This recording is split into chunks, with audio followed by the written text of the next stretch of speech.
क्योंकि आपके जो चरण है ना प्रभु साधारण नहीं है। आपके वो चरण है जिन चरणों से भगवती भागीरथी गंगा जी निकल रही है। भगवान शिव जी ने तुम्हारी कितनी बड़ी तपस्या करी, फिर भी तुमने भगवान शिव जी को चरण नहीं दिया, चरणों का जल दिया, चरणों तक दिया। बलि ने तुमको त्रिलोक की संपदा भेंट कर दी, फिर भी हे प्रभु तुमने बलि को 2 चरण नहीं दिया, एक ही तो चरण दिया। कितनी सौभाग्यशाली हमारे स्वामी है कि जिनको ना तपस्या करनी पड़ी ना कुछ देना पड़ा, और ऑटोमेटिक अपने आप तुम्हारे 2 चरण मिल गए। इसलिए हम कह रहे हैं कि आपने बहुत अच्छा किया जो हमारे पति के सिर फोड़ दे, अपने चरण हमारे पति के ऊपर रख दे, क्योंकि आपके चरण साधारण नहीं। इसलिए प्रभु आप यदि कुछ देना ही चाहते हो तो आप अपने चरणों की धूल दो। याचन्ति यत्पाद रजा प्रपन्ना, याचन्ति यत्पाद रजा प्रपन्ना। आपके चरणों की रज चाहिए हमें, धूल चाहिए। भाई यदि कोई गंगा में स्नान कर रहा हो और एक दिन तुम बला भाई साहब अपने चरणों में धूल देता हूं नहीं, तो कैसे देगा वो? अरे जो व्यक्ति गंगा में स्नान कर रहा हो उसके लिए तुम कहेंगे अपने चरणों की धूल दे दो, तो फिर कैसे देगा? पहले उसको गंगा जी से बाहर निकलना पड़ेगा, फिर धूल में खड़ा होना पड़ेगा, तब जाकर के चरणों की धूल मिल सकती है। क्यों? उसी प्रकार भगवान से कह रही आपके चरण चाहिए, तो चरण तो तब मिलेंगे जब पति के सिर से नीचे उतरेंगे। क्यों साहब? इसलिए वो जानती है कि थोड़ी देर और नाचे तो पति गया फिर काम से, इसलिए आप नीचे उतर जाओ और अपने चरणों को दो। क्रोधोपिते नुग्रहीव सम्मता। हे मेरे भगवान आपके तो क्रोध में भी कृपा छिपी हुई रहती है। देखो भाई आपने कोई गलती कर दी तो कानून तुम्हें सजा सुनाएगा। क्यों? अगर तुमने किसी का मर्डर कर दिया तो कानून तुम्हें सजा देगा फांसी, पर यदि राष्ट्रपति तुम्हारा दादा है वो कानून वो तुम्हें फांसी के फंदे से बचा सकता है, क्योंकि राष्ट्रपति के पास स्वतंत्र आदेश होता है, वो कुछ भी कर सकते हैं। उसी प्रकार प्रभु जब हम पाप करते हैं तो यमराज तो हमें फांसी की सजा सुनाता है, मतलब सीधे नरक की सजा सुनाएगा। तुम्हारा संबंध यदि भगवान से है तो उनके पास राष्ट्रपति शासन है साहब, तो तुम्हें किसी भी नरक से बचा सकते हैं, किसी भी कर्म से तुम्हें बचा सकते हैं। निज कर्म बंधन, सारे कर्म बंधनों से तुम्हें मुक्त कर सकते हैं, निज कर्म अनुबंधन। इसलिए कह रहे हैं प्रभु आप अपने चरणों को दे दो। भगवान प्रसन्न हो गए और कालियानाग के सिर से बोले श्री कृष्ण नीचे उतरे। जैसी नीचे उतरे ऐसी ये कालियानाग फिर से भगवान को खाने के लिए फुसकारने लग गया। यूं भगवान ने कालियानाग की पत्नियों से कहा देवी तुम गिड़गिड़ा रही, तुम रो रही और तुम्हारा पति देख फिर से आंख दिखा रहा है, मुझे फिर से खाने के लिए आ रहा है। कालियानाग की पत्नियों ने घरी जल्दी से सिर नीचे झुकाओ, बड़ी मुश्किल से राजनामा हुआ है, फिर से लेने के देना पड़ जाएगा। कालियानाग बोला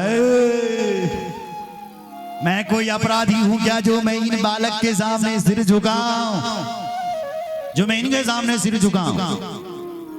भगवान कहते हैं कालियानाग तो अपराधी नहीं है तो क्या है? तो कालिया ने कहा मेरा अपराध क्या है? भगवान कहते हैं तेरा अपराध ये है कि तूने मेरे यमुना के जल को इतना विषैला कर दिया है कि पतंग परेगा खगा, ऊपर उड़ने वाला पक्षी भी यदि नीचे देख देता है तो वो भी मर जाता है। रे ये किसका प्रताप है? तेरा ही तो है, तेरे कारण तो हो रहा है। कालियानाग ने कहा एक बात कहूं? बोले कहो। बोले ये बताओ प्रभु इस दुनिया को बनाता कौन है? भगवान ने कहा इस दुनिया को मैं बनाता हूं। अच्छा प्रभु ये बताओ हम सर्पों को किसने बनाया? भगवान कहते हैं मैंने बनाया। अच्छा ये कहो कि हम सर्पों के मुख में जहर किसने दिया? भगवान कहते हैं मैंने दिया। अच्छा ये कहो कि हम सर्पों को ये तामसी स्वभाव, क्रोधी स्वभाव किसने दिया?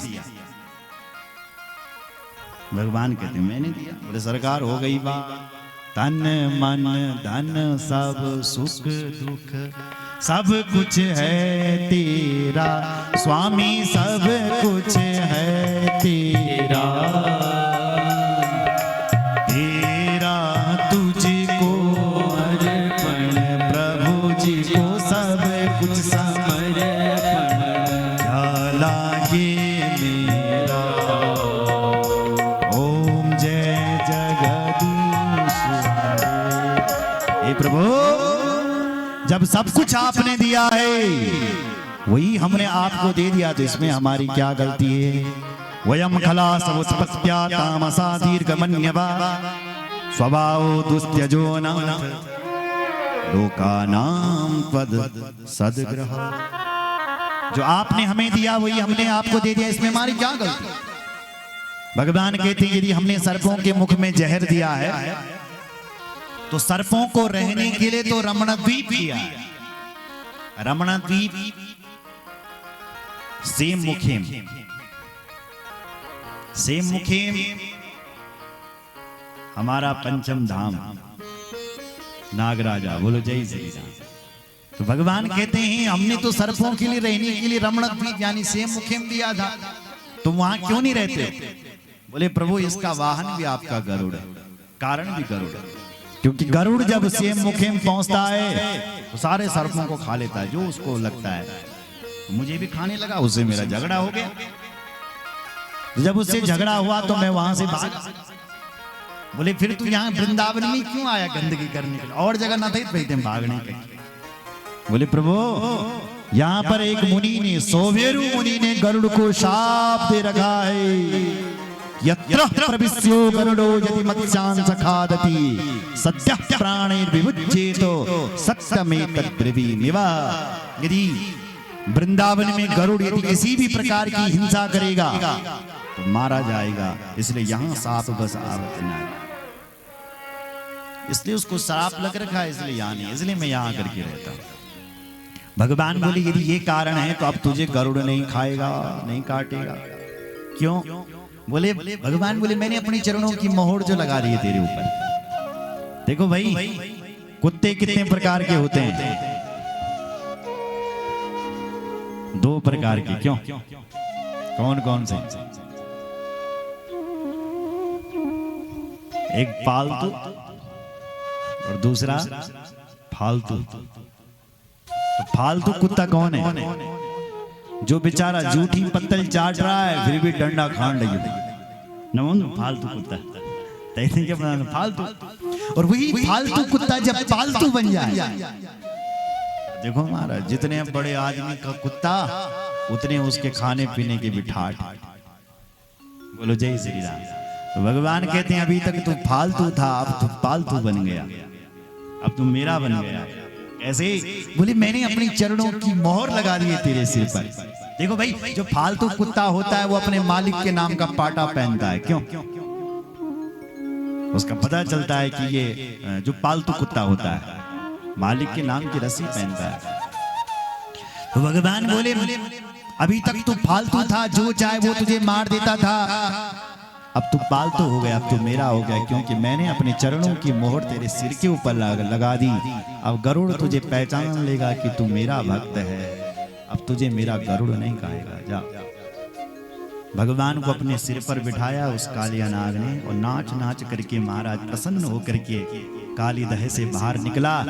जैसे ही मैया यशोदा ने देखा, कन्हैया से कहा कन्हैया जल्दी आ जा बेटा, ये कालिया नाग तेरे को काट लेगा।